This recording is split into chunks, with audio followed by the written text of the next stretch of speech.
thank you very much for the talk. I have just a question about what you mean when you said schematize a theory and thinking about Hertz and the way of applying Maxwell's theory to consider what he's doing experimentally. So did you have in mind something like deriving a specific set of equations from the field equations that are appropriate for modeling the specific situation at hand, or was it something else? Well, Newton had already Maxwell had already derived the wave equation and all of that. So right, but in the theory, there are these waves, and there is this possibility of propagation, and there is a displacement current. Right? Mhm. The question is, there were other competitor theories at the time which didn't say that, although it wasn't clear immediately that that was a crucial difference. Mhm. Right? So, in order for us to have a reason to take Maxwell rather than Helmholtz or Weber to be the adequate and correct. First of all, it was originally thought, indeed, by Hertz that they all agreed. And what Hertz wanted to do, as you probably know, was at first to find some general principles which all three would satisfy. Right? And it took him a while before he realized that, no, actually, the Maxwell's theory was unique in this very important respect. And that's when he first thought, well, maybe I should start seeing if I can generate some of these waves and so forth. Right? And until that happened, I'm saying the abstract theory wasn't realized in the phenomena. That is, you couldn't find it in the phenomena yet. okay. But Hertz is saying you So can the progress find in understanding the content of the theory was what was necessary to find it in the phenomena. in grasping the empirical content of the theory, not just the mathematical content. I mean, we knew there was a wave equation, but we didn't know that that existed in the theory.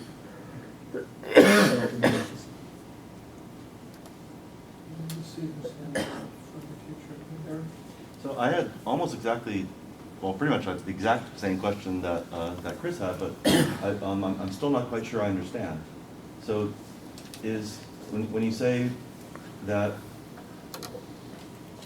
what Hertz did, that Hertz schematized the theory in the experiment, you're saying that when he was it that the experimental apparatus that both generated and detected the radiation, that showed it to be in agreement with the mathematical characterization of the theory, that is what allowed us to say that we recognize theoretical structure in the phenomenal world. And the crucial thing I guess I'm trying to emphasize is that Maxwell's theory, in contradiction to the other electromagnetic theories that it was in competition with, So which took some time for people to grasp that they were in competition. But it sounded as though you were saying that this was somehow very intimately related with the Newtonian idea of deriving the forces from the phenomena, or did I misconstrue you in that? Well, the analogy I see here is that in the case of Newton, the competitors that he's showing us empirically how to decide between would be the two world systems. It's not like there's another theory that could be in competition, another mechanical or dynamical theory. But there's still those two world systems, and we want to know, Newton wants to know, which one can be explained by my theory. And so the fact that he is able to settle that question empirically, a question that wasn't empirically settable, that was in effect metaphysical before, is now empirical. And that's a particularly strong empirical realization of the theory. But schematizing the theory isn't necessarily related to something like deriving the force law from the observed phenomena. Well, I guess, I mean, how things work in the case of Maxwell is much more complicated. You had the two phenomena of electromagnetism and electromagnetic induction that were well known, and all the theories were trying to give adequate and correct representations of those phenomena. And then the question became, once it became clear that the theories were not consistent with each other, was to find a phenomena which would be consistent with one but not the others. And that's what Hertz did. Yeah, that's good. So what I'm trying to do is, well, Howard said two things. He said, first of all, what is most characteristic in that 1970 paper, he said, first, what is most characteristic is the displacement current. Now, when you talk to most people, they say, huh? Okay. Then he finally said, it was the glory of Hertz that he showed the existence of the displacement current. So I think that struck me as a very deep point. I thought, because people usually say, oh, what's so great about Hertz is he showed that this was a wave just like light waves, and he therefore affected a kind of unification, showed that unification of optics and electromagnetic theory was true. Nobody says anything about the displacement current. I thought, look, Howard's got something there. And I think it turns out that he did have something very deep. Strangely enough, that first, again, it's very important that Hertz first thought that they were all consistent and they could all be derived from common principles. So it's not like it was obvious. And indeed, he derived what he thought was a wave equation.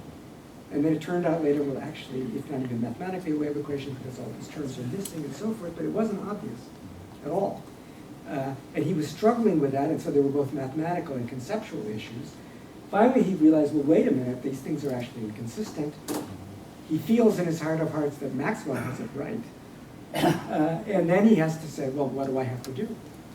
I have to actually generate propagation. Yeah, that's Continuous, finite propagation of the field. Dave Baker. Yeah, so the standard question one asks the structural realist is, how do you define structure? I feel like I have a better idea of what it is according to you, but I was wondering if you could kind of spell it out. Well, I don't define structure. What I do is I say this method can be thought to be structural. I mean, the way Howard likes to talk, right? We look at the structure, meaning we look at the structure, but we don't necessarily worry about its further, so-called deeper realization in some kind of mechanism according to some previous idea we have about what mechanisms must be, right? That we take causality has to be action by contact, or the only thing we can really understand is motions in an ether, which are kind of mechanically understood in a rather straightforward sense.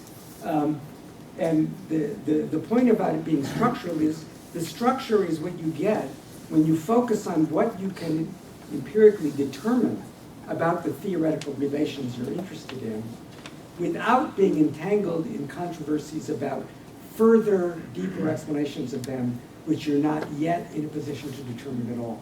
So if you can separate those things out from the things that you don't know, that's where the epistemology, the epistemic strength comes in.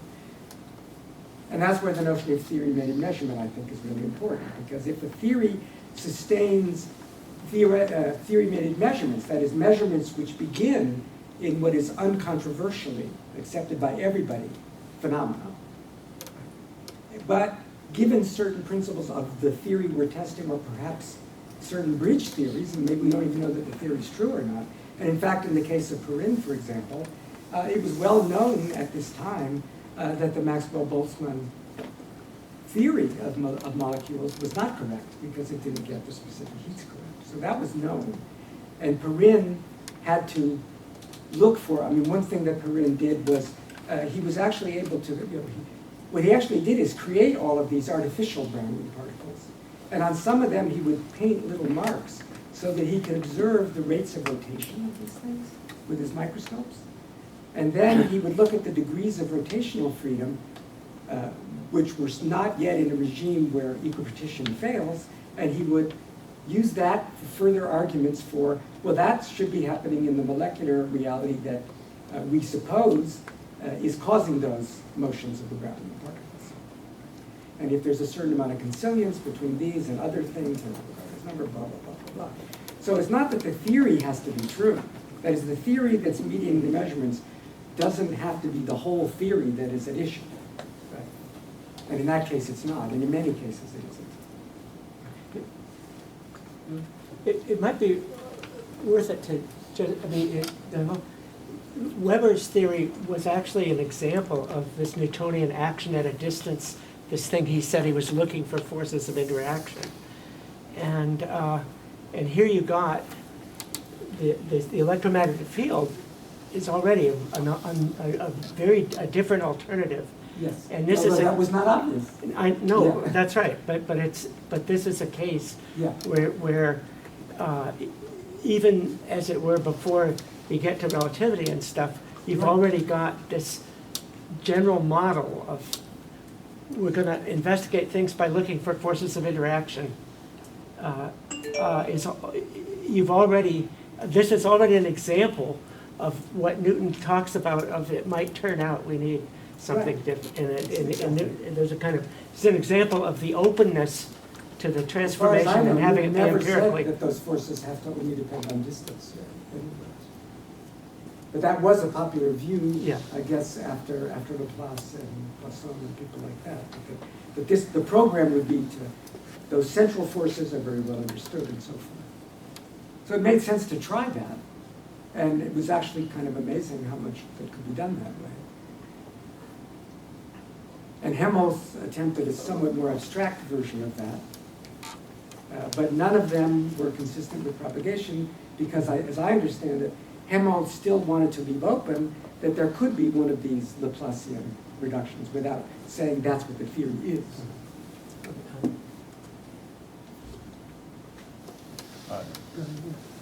So I might be misunderstanding, so I'll lead with a clarificatory question. So is the basic idea that throughout all these theory changes, there's some methodology that's been preserved across? Yes, methodology. Okay, and so is this George's idea that you Yeah, take sorry?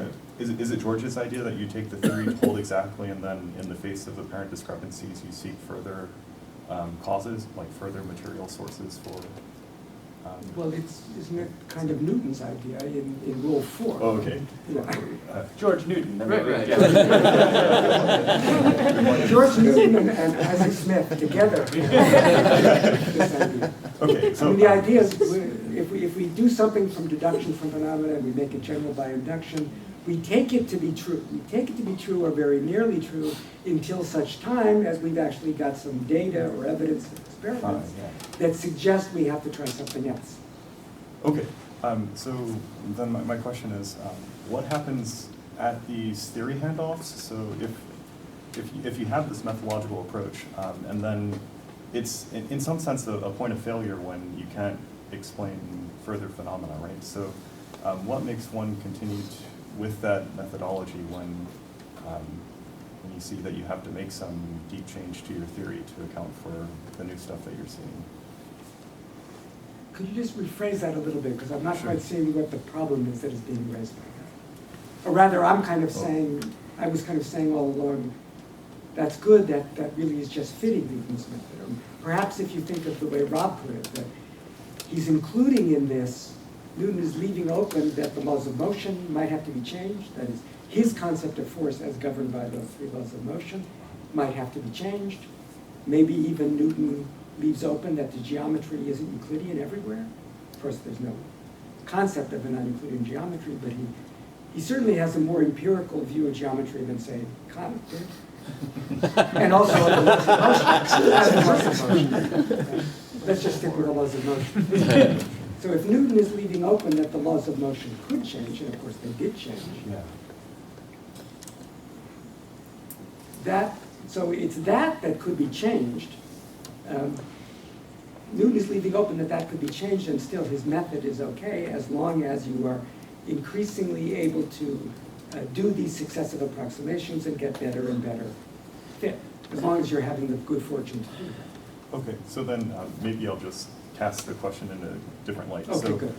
what would be a failure of this method such that we would have to change how we approach the relationship of theory and Well, it would be, for example, if you got to the period of Mercury problem, and then you realize, well, you know, everything that we took to be approximately true for Newton, that is, all the things that you might think are special cases where the differences are completely negligible, those just turned out to be accidentally looking like that. Those don't even hold either. Can I respond for just Please, a moment? please, I Jim. do want to say something more about the embarrassment I have when you're putting my picture on that slide. Responding, Well, you look good there. point here, how would it fail?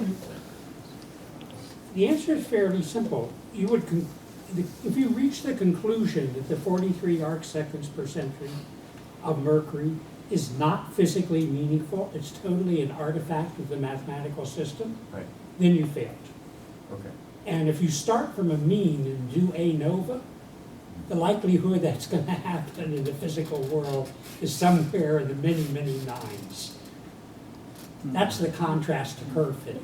The key question is whether or not the approach that's being taken, and Bill gets a good deal, Harper gets a good deal of credit for this as well, is one that gives you reason for claiming that any deviation from this is going to be physically meaningful. And then the test is to find a robust source that actually verifies that. The failure is when you can't do it. We've not had that happen yet in gravitation theory, including Newton, and including Einstein. We had to change the theory, but the 43 arc seconds per century, which was a Newtonian definition, that's a discrepancy that presupposes Newtonian theory. The 43 arc seconds per century turned out to be physically meaningful, not physically meaningful according to Newtonian. Okay, that's the Okay. point. It's a way of trying to track physical meaningfulness rather than. But it's not a Newtonian force. Right. That That's right. cause. That's right. That Now- interaction is not a Newtonian interaction. Now, let me make the comment. I really am highly embarrassed, Michael. But I want to No, make you are not. I want to make a useful, maybe a helpful comment. The picture that's being described here is, of course, the picture I put forward in closing the loop. And I know quite precisely how I got to that picture. It was reading Maxwell, not reading Newton. In particular, reading Maxwell's originally a lecture before the Chemical Society, then published in Nature, The Dynamical Evidence for the Molecular Constitution of Matter, where he very carefully describes this approach, and virtually he brings Newton up and says what he's doing is following the approach of Newton. And it was at that moment I had taught the Principia more than once, let me assure you, when Maxwell suddenly, the light shone. So the reason I wanted to interrupt in this is Maxwell's a very important figure retrospectively for me, because I don't know that I would have ever seen the picture that I put forward in closing the loop were it not for Maxwell. And I don't know how much Howard's love of Maxwell influenced me even to be reading Maxwell, because electromagnetism is not my thing. Probably a lot. Well, that's one of the great virtues of what Howard is doing. Right. Good. Newton, Maxwell, and beyond. But the same method, that's his, I think the method is the key to his reconciliation, if you like, of instrumentalism and realism. That is, this method allows you to determine more and more accurately what you should be taking to be true or very nearly true. And at the same time, it only works by finding empirical means of settling that question of what should I take to be true. Not metaphysically, not by what you like or find attractive, not by theoretical virtues and so forth, but by empirical measurements that are going to allow you to determine something for one theory and not for the other. So I had a question about Kant, actually. You don't know how happy that I have a guess. I've seen the book. is. And I am not embarrassed. So you had this interesting quote from Kant where he says something along the lines of Newton was right to ignore the metaphysical and he doesn't say superstitions, but the other views that Physical around and metaphysical are yeah, the other views Not around him at the mathematical. time, and just do this sort of mathematical measurement. And I found that strange because in the opening page of that book, or actually that might not, the opening page In of the preface to Metaphysical the Metaphysical Foundations, Foundations, right, he says that proper science is mathematical, empirical, and metaphysical. good. So it involves all Excellent. three. I was hoping so. So the question, I guess there's a sort of simple question here, well, maybe simpler, which is how does Kant sort of reconcile those two statements? And the broader question is, where does the metaphysical fit in to this Right, exactly. view? That's- And answer either one. Okay, I'll answer them both at the same time, I hope. So, because of course Kant doesn't agree with Newton about metaphysics. And of course, Newton has no idea that he should be giving a metaphysical foundation for natural science based on transcendental philosophy and the categories. Never occurred to him. So, and probably he wouldn't like it very much if he saw it. But of course, that's what Kant is doing. But when Kant says he's agreeing with Newton about metaphysical or physical, he's talking about what Newton is doing when he's challenging the mechanical philosophers by saying, you guys are feigning hypotheses. Kant himself will say, look, we don't want to do any of that Erddichtung business. Right? Newton is right about that. And then he says in the preface, by metaphysical, Newton is right about metaphysics, and the Newtonians are, if by metaphysics they mean feigning explanations in the sense of the mechanical philosophy. But true metaphysics is derived from the nature of the thinking faculty itself in relation to the forms of intuition in space and time, which explain the possibility of doing all this in the first place, and in particular the possibility of schematizing the understanding into space and time, which alone can give us a mathematical structure in the first place. Right? So Kant introduces his own, which Hayden, the great Kant scholar, calls Kant's metaphysics of experience. So Kant basically has a notion of metaphysics, but it is not, of course, a noumenal, a theory of the noumena, although something like that exists in the metaphysics of the morals, a different story, which I would be happy to talk about. But the metaphysics of experience is focused completely on the phenomenal world and the conditions for the possibility of knowing things in it, and why that's the only world we can know. It's the only world we can know because it's the only example we have of forms of intuition which result in a mathematical schematization of what the understanding thinks in our world, in our experience. So there is that important difference between the two, but it's orthogonal. And so in the quote where Newton is talking about it, metaphysical or physical, Kant agrees with him. Don't look for anything else in the phenomenal world to explain it. Anybody else? Thank Michael.